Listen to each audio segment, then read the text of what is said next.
प्रथमः सर्गः। ततो रावणनीतायाः सीतायाः शत्रुकर्षणः येष पदमन्वेष्टुं चारणाचरिते पथि दुष्करं निष्प्रतिद्वन्द्वं चिकीर्षन् कर्मवानरः समुदग्रशिरोग्रीवः गवां पतिरिवा बभौ अथ वैढूर्यवर्णेषु शाद्वलेषु महाबलः धीरः सलिलकल्पेषु विचचार यथा सुखं द्विजान् वित्रासयन् धीमान् उरसापादपान् हरन् मृगांश्च सुबहून् निघ्नन् प्रवृद्ध इव केसरी नीललोहितमाञ्जिष्ठ पत्रवर्णैः सितासितैः स्वभावविहितैश्चित्रैः धातुभिः समलङ्कृतं कामरूपिभिराविष्टम् अभीक्ष्णं सपरिच्छदैः यक्षकिन्नरगन्धर्वैः देवकल्पैश्च पन्नगैः सतस्य गिरिवर्यस्य तले नागवरायुते तिष्ठन् कपिवरस्तत्र ह्रदे नाग इवा बभौ ससूर्याय महेन्द्राय पवनाय स्वयंभुवे भूतेभ्यश्चाञ्जलिं कृत्वा चकार गमने मतिम् अञ्जलिं प्राङ्मुखः कुर्वन् पवनायात्मयोनये ततो हि ववृधे गन्तुं दक्षिणो दक्षिणां दिशं प्लवङ्गप्रवरैर्दृष्टः प्लवने कृतनिश्चयः ववृधे रामवृद्ध्यर्थं समुद्र इव पर्वसु निष्प्रमाणशरीरः सन् लिलङ्घयिषुरर्णवं बाहुभ्यां पीडयामास चरणाभ्यां च पर्वतं स च चालाचलश्चापि मुहूर्तं कपिपीडितः तरूणां पुष्पिताग्राणां सर्वं पुष्पमशातयत् तेन पादपमुक्तेन पुष्पौघेन सुगन्धिना सर्वतः संवृतः शैलः बभौ पुष्पमयो यथा तेन चोत्तमवीर्येण पीड्यमानः स पर्वतः सलिलं सम्प्रसुस्राव मदं मत्त इव द्विपः पीड्यमानस्तु बलिना महेन्द्रस्तेन पर्वतः रीतिर्निर्वर्तयामास काञ्चनाञ्जनराजतीः मुमोच च शिलाशैलः विशालाः सुमनःशिलाः मध्यमेनार्चिषा जुष्टः धूमराजीरिवानलः गिरिणा पीड्यमानेन पीड्यमानानि सर्वतः गुहाविष्टानि भूतानि विनेदुर्विकृतैस्वरैः समहासत्त्वसन्नादः शैलपीडानिमित्तजः पृथिवीं पूरयामास दिशश्चोपवनानि च शिरोभिः पृथुभिः सर्पाः व्यक्तस्वस्तिकलक्षणैः वमन्तः पावकं घोरं ददंशुर्दशनैः शिलाः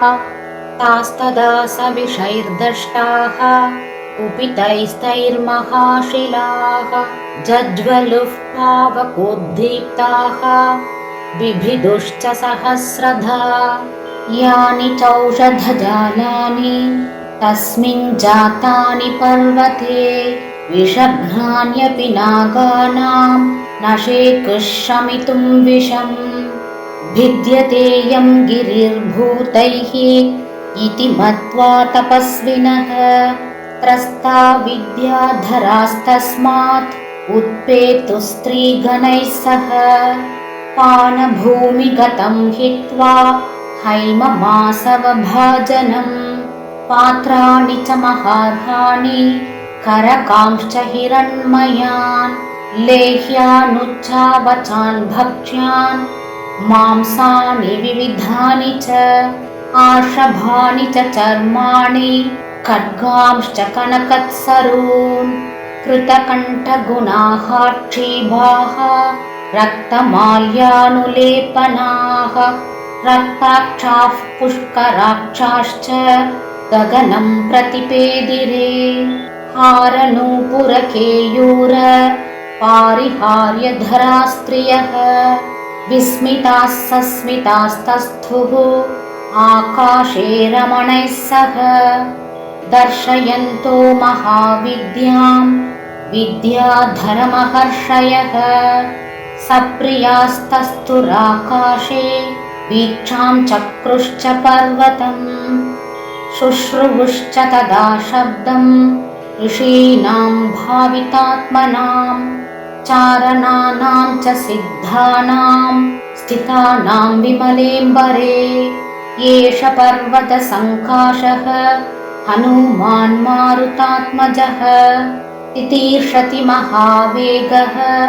सागरं मकरालयम् रामार्थं वानरार्थं च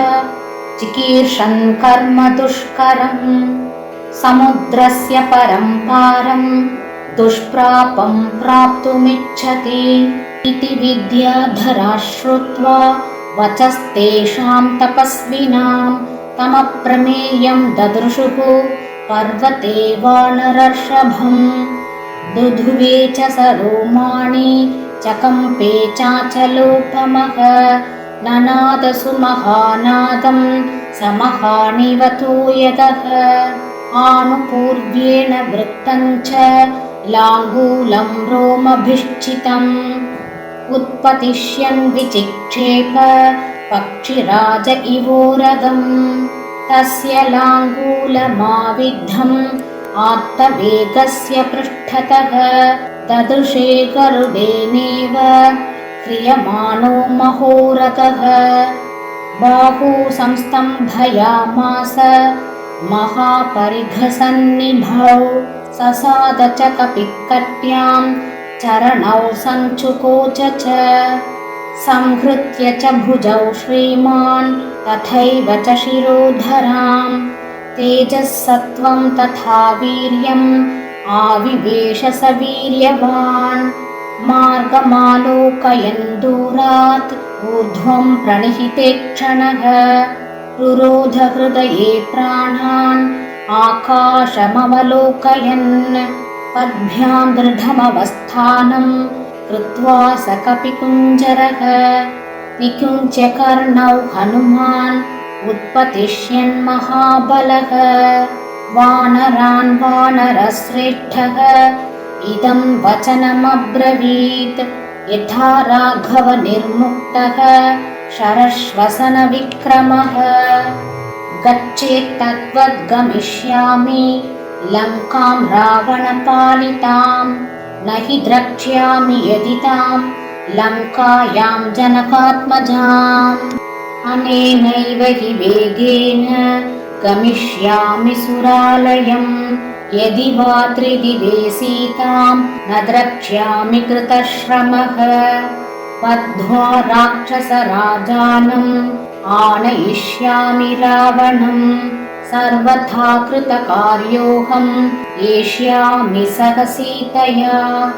आनयिष्यामि वा लङ्कां समुत्पाट्य स रावणाम् एवमुक्त्वा तु हनुमान् वानरान् वानरोत्तमः उत्पपातार्थवेगेन वेगवान् विचारयन् सुपर्णमिव चात्मानं मेने स कपिकुञ्जरः समुत्पतति तस्मिंस्तु वेगात् तेन गरोहिणः संहृत्य विटपान् सर्वान् समुत्पेतुः समन्ततः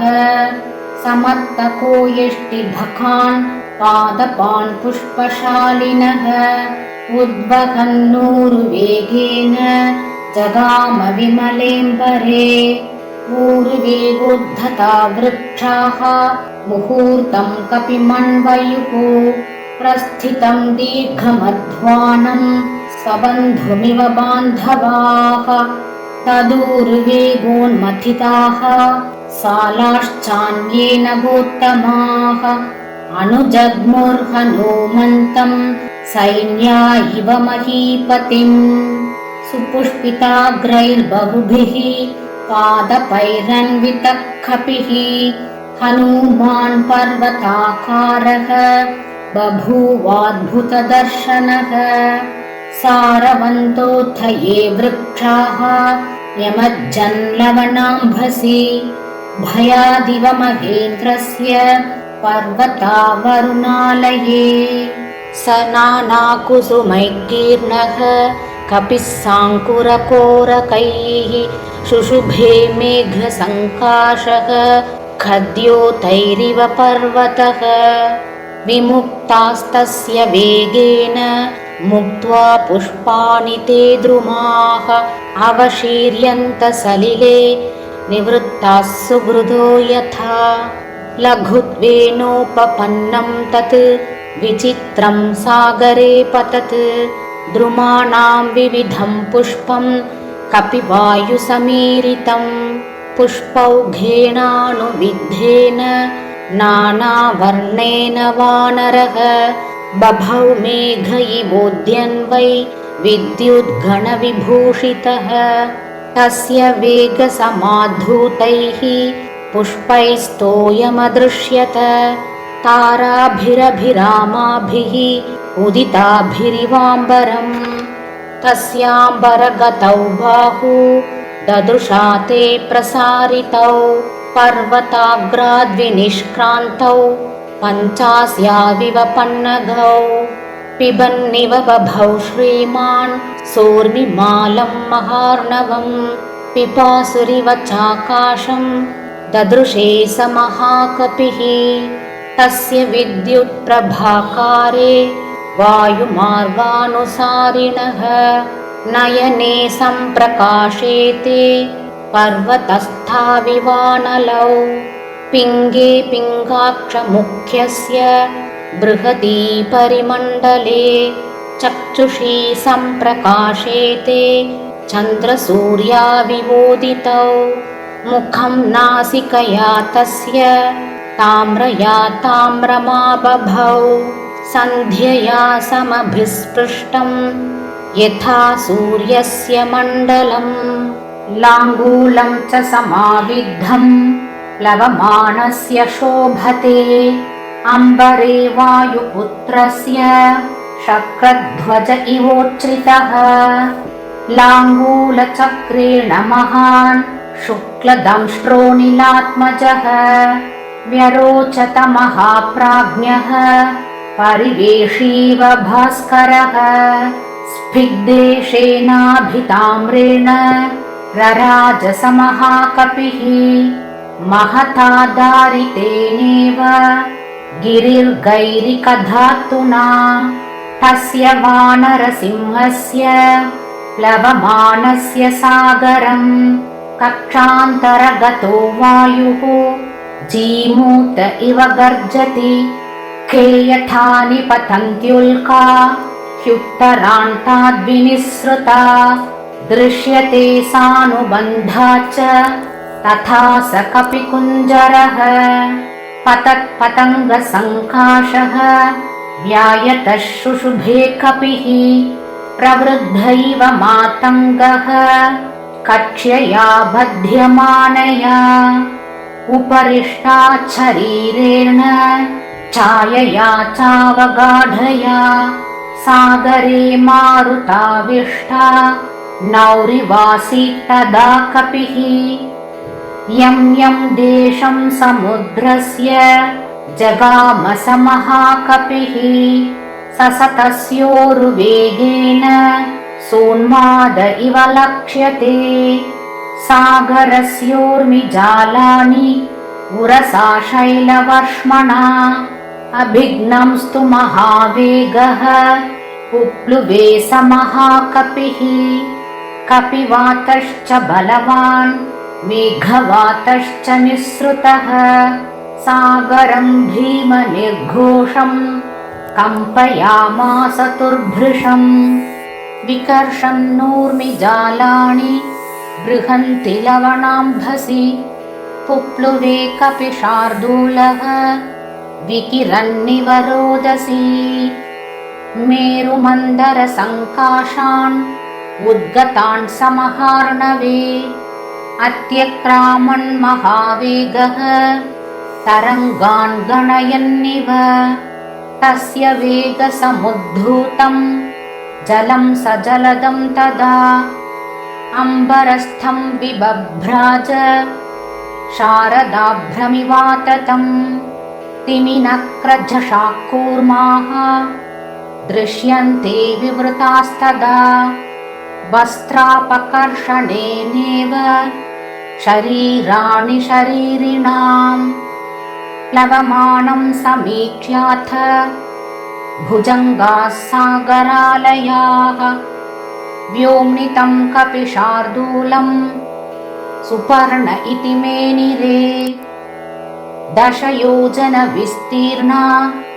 30 योजनमायता छाया वानरसिंहस्य जले चारुतराभवत्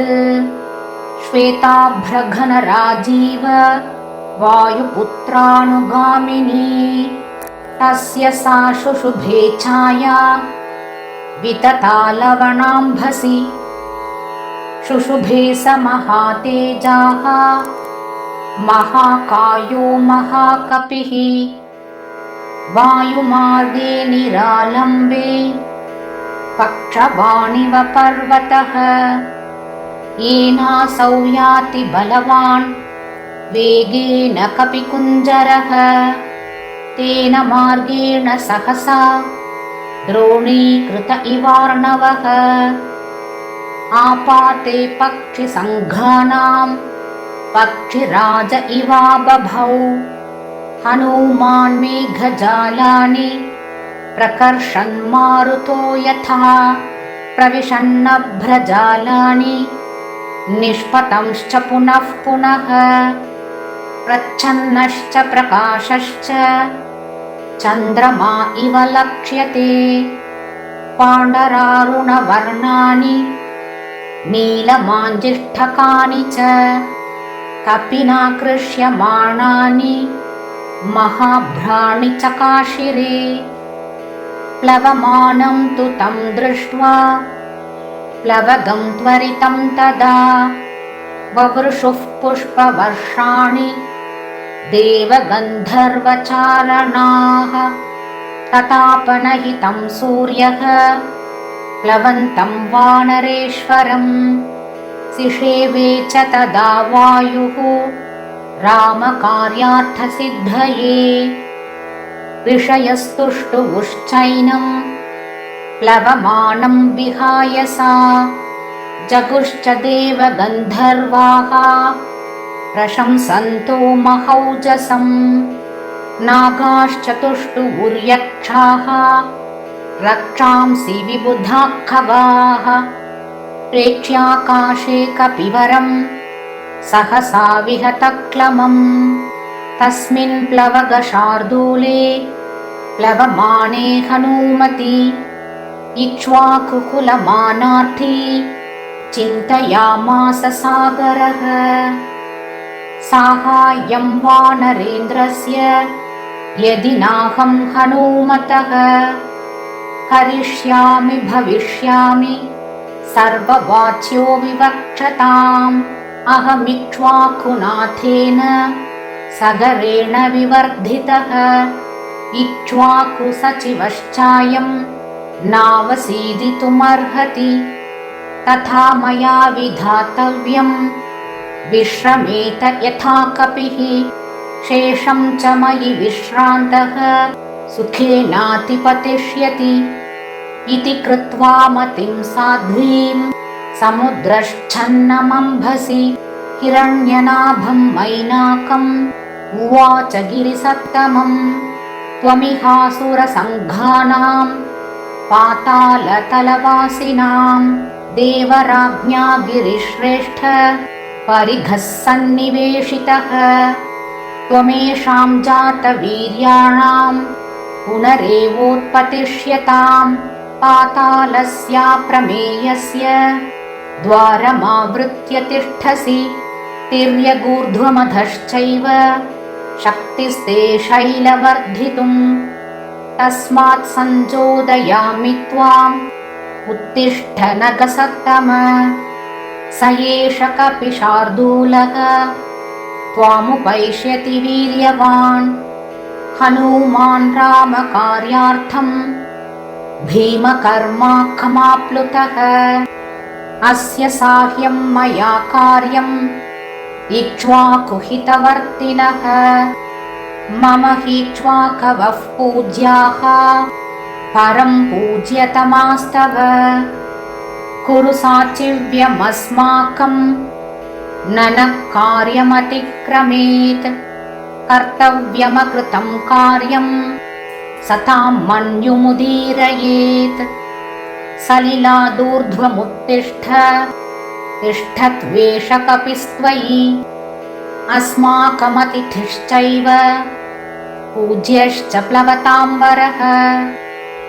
चामीकरमहानाभ देवगन्धर्वसेवित हनूमांस्त्वयि विश्रान्तः ततः शेषं गमिष्यति काकुत्स्थस्यानृशंस्यं च मैथिल्याश्च विवासनं श्रमं च प्लवगेन्द्रस्य समीक्ष्योत्थातुमर्हसि हिरण्यनाभो मैनाकः निशम्य लवणाम्भसः उत्पपातजलात्तूर्णं महाद्रुमलतायुतः ससागरजलं भित्त्वा बभूवाभ्युत्थितस्तदा यथा जलधरं भित्त्वा दीप्तरश्मिर्दिवाकरः स महात्मा मुहूर्तेन पर्वतः सलिलावृतः दर्शयामास शृङ्गाणि सागरेण नियोजितः शातकुम्भमयैः शृङ्गैः सखिन्नरमहोरगैः आदित्योदयसङ्काशैः आलिखद्भिरिवाम्बरम्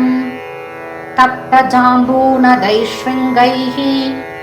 पर्वतस्य समुत्थितैः आकाशं शस्त्रसङ्काशम् अभवत् काञ्चनप्रभम् जातरूपमयैः शृङ्गैः भ्राजमानैः स्वयं प्रभैः आदित्यशतसङ्काशः सोऽभवद्गिरिसत्तमः तमुत्थितमसङ्गेन हनुमानग्रतस्थितम् मध्ये लवणतो यस्य विघ्नोऽयमिति निश्चितः सतमुच्छ्रितमत्यर्थम् महावेगो महाकपिः उरसा पातयामास जीमूतमिव मारुतः स तथा पातितस्तेन कपिना पर्वतोत्तमः बुद्ध्वा तस्य कपेर्वेगम् जगर्ष च ननाद च तमाकाशगतं वीरम् आकाशे समुपस्थितः प्रीतो हृष्टमना वाक्यम् अब्रवीत् पर्वतः कपिम् मानुषं धारयन् रूपम् आत्मनः शिखरे स्थितः दुष्करं कृतवान् कर्म त्वमिदं वानरोत्तम निपत्य मम शृङ्गेषु विश्रमस्व यथा सुखम् राघवस्य कुले जातैः उदधिः परिवर्धितः स त्वां रामहिते युक्तं प्रत्यर्चयति सागरः कृते च प्रतिकर्तव्यम् एष धर्मः सनातनः सोऽयं तत्प्रतिकारार्थी त्वत्तः सम्मानमर्हति त्वन्निमित्तमनेनाहं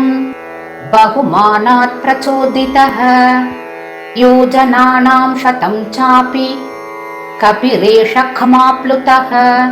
तव सानुषु विश्रान्तः शेषं प्रक्रमतामिति तिष्ठत्वं हरिशार्दूल मयि विश्रम्य गम्यताम् तदिदं गन्धवत्स्वादु कन्दमूलफलं बहु तदास्वाद्य हरिश्रेष्ठ विश्रम्यश्वो गमिष्यसि अस्माकमपि सम्बन्धः कपि मुख्यत्वयास्ति वै प्रख्यातस्त्रिषु लोकेषु महागुणपरिग्रहः वेगवन्तः प्लवन्तो ये प्लवगा मारुतात्मज तेषां मुख्यतमं मन्ये त्वामहं कपिकुञ्जर अतिथिः किल पूजार्हः